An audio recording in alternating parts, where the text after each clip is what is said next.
ভাই ভাই না কি সমস্যা? ভাই ভাই মা তো স্ট্রোক করিছে ভাই, মার হাসপাতালে ভর্তি করতে হবে ভাই, এক্ষুনি অনেক টাকা লাগবে ভাই, তুই একটু বাড়ির দিকে চল ভাই, মা স্ট্রোক করিছে ভাই, মার অবস্থা ভালো না। মা স্টাক করিস তো আমি কি করবো? আর তুই এইটারে যে আমার শ্বশুর বাড়ি আইসিস কেন? আমার শ্বশুর বাড়ির লোকজন যদি তোর এই অবস্থায় দেখে তাহলে আমার মান সম্মান থাকবে? তোর এই অবস্থায় আসতে বলিস কিটা? যা চল যা। মান ইজ্জত ভাই, তুই আজকের দিনেও মান ইজ্জতের চিন্তা করছিস ভাই? মা স্ট্রোক করিছে ভাই, মার হাসপাতালে ভর্তি করতে হবে, অনেক টাকার দরকার, মার অবস্থা ভালো না ভাই, আর তুই মান ইজ্জতের চিন্তা করছিস? আমার কাছে কোনো টাকা টাকা নেই, যা বাড়ি যা। আমি টাকা টাকা দিতে পারবো না, আমি বিয়ে করাতে তোর ভাবির টাকায় চলি, আর শ্বশুর বাড়ির টাকায় চলি, আমি তোর টাকা দেবো কি কি? তুই যা বাড়ি যা, তুই অন্য জায়গাতে হালত করে চিকিৎসা কর আগে যা, আমি যাইতে পারবো না। আমার শ্বশুর বাড়ির লোকজন যদি দেখার আগে তুই এখান থেকে চলি যা, না আমি বারবার বলছি তুই চলি যা, আমার একটা মান সম্মান আছে। মান সম্মান ভাই, আজকের দিনেও তোর কাছে মান সম্মানটাই বড়? আরে এই মানা তোর 10 মাস 10 দিন গর্ভে ধারণ করিছে। আরে ভাই আমার ছাড়া তুই 5 বছর আগে এই মায়ের কোলে জন্মাইছিস, এই মাই না তোর পেটের ভিতরে রাখছিল, আর আজকে তোর কাছে শ্বশুর বাড়ির লোকজন বড়, শ্বশুর বাড়ির মান সম্মানটাই বড়।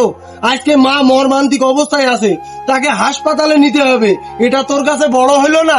একটা কথা মাথায় রাখবি ভাই, এই মাই কিন্তু তোরে 10 মাস 10 দিন গর্ভ ধারণ করেছে, প্রচন্ড শীতের রাতে তোকে কোলে করে নিয়ে বসে থেকেছে, তোর কি মনে আছে ভাই?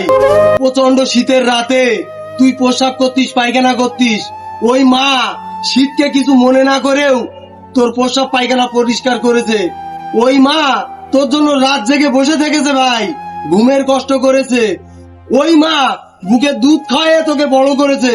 আর আজকে শ্বশুর বাড়ির লোকজন তোর কাছে বড় হয়ে গেল ভাই, শ্বশুর বাড়ির মান সম্মানটাই তোর কাছে বড় হয়ে গেল, মা মর্মান্তিক অবস্থায় আছে, তোর কাছে এটা বড় মনে হইলো না? তুই বাড়ি চল ভাই, তোর পায়ে টুকুন ধরি ভাই, মার অবস্থা ভালো না রে ভাই, মাকে হাসপাতালে নিতে হবে ভাই, তুই বাড়ি চল ভাই, মা তোকে দেখতে চাইছে ভাই, তুই বাড়ি চল, তুই ভুলে যাস না ভাই, ওই মা কিন্তু তোকে না খেয়ে তোকে খাওয়াইছে, তোকে এত বড় বানাইছে ভাই, তুই বাড়ি চল ভাই।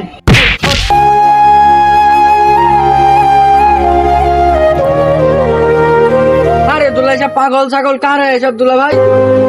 পথের মাঝখানে এসব কি করছে? আশেপাশে লোকজন দেখলে আমাদের কি বলবে? হ্যাঁ এই রিফাত, ও যেই হোক তুই ঘাট ঢাড়ি বের করে দে। থাক ভাই, তোকে আর ঘাট ধাক্কা দিয়ে বের করতে হবে না, আমি একাই চলে যাচ্ছি, আমার বোঝার ভুল হয়েছে ভাই, তুই তো আর মানুষ নাই রে, তুই ভুলে গেছিস ওই মায়ের পেটে তুই একদিন ছিলি। আরে আমি এই দুনিয়ায় আসার 5 বছর আগে ওই মা তোকে এই দুনিয়ায় এনেছে, তুই সেটা ভুলে গেছিস, মা না খেয়ে তোকে খাওয়াইছে, তুই সেটা ভুলে গেছিস, মা শীতের রাত্রে তোর জন্য কষ্ট পাইছে, তুই সেটাও ভুলে গেছিস, তুই মানুষ আর মানুষ নাই রে ভাই, টাকা পয়সা ধন দৌলত গাড়ি বাড়ি আর ওই সুন্দরী নারী আজকে তোকে পাগল বানাই ফেলাইছে, তুই ভুলে গেছিস ভাই ওই মা 10 মাস 10 দিন তোকে এই গর্ভে ধারণ করেছিল। থাক ভাই, তোর জন্য আমি তবুও দোয়া করি রে ভাই, তুই তো ওই মায়ের পেটেই ছিলি, তুই তো আমারই বড় ভাই, আমি দোয়া করি ভাই তুই অনেক বড় হ, তুই আরো অনেক উপরে উঠ ভাই, আমার গায়ের রক্ত বিক্রি করে হলেও, আমার শরীর থেকে কিডনি বিক্রি করে হলেও আমি আমার মায়ের চিকিৎসা করাবো, আমি আমার মাকে চিকিৎসা করাবো ভাই, আমি আমার মাকে সুস্থ করে তুলবো, কিন্তু তোর মতন ভাইকে আমি জীবনে ভুলবো না ভাই, তুই ভালো থাকিস, আল্লাহ হাফেজ। এই রিফাত চল, যা করে করুক।